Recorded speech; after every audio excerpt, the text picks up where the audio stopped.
1983, a group of scientists conducted a radio experiment in an undisclosed faculty.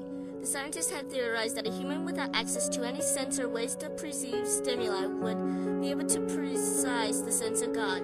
They believed that the five senses clouded our awareness of eternity, and without them, a human cannot actually establish contact with God by thought. An elderly man who claimed to have nothing left to live for was the only test subject to volunteer.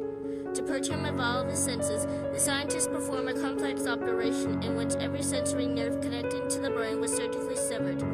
Although the test subject retained full muscular function, he could not see, hear, taste, smell, or feel.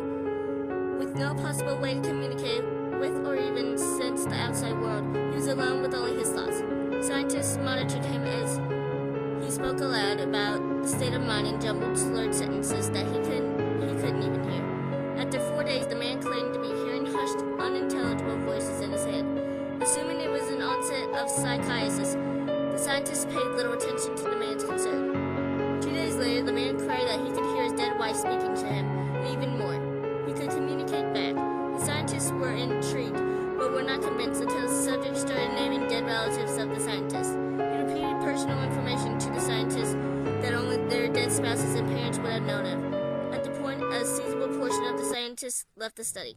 After a week of conserving with the deceased through his thoughts, the subject became distressed, saying the voices were overwhelming. In every waking moment, his consciousness was bombarded by hundreds of voices that refused to leave him alone. He frequently threw himself against the wall, trying to elect a pain response. He begged the scientists for sedatives so that he could escape the voices by sleeping. This tactic would work for 3 days until he started having severe night terrors. The subject repeatedly said that he could see and hear the deceased in their dreams. 1 day later, the subject began to scream and claw at his non-functioning eyes, hoping to sense something in the psychic world. The hysterical subject now said that the voices of the dead were deafening and hostile, speaking of hell and the end of the world. At a point, he yelled, "No heaven, no forgiveness," for 5 hours straight.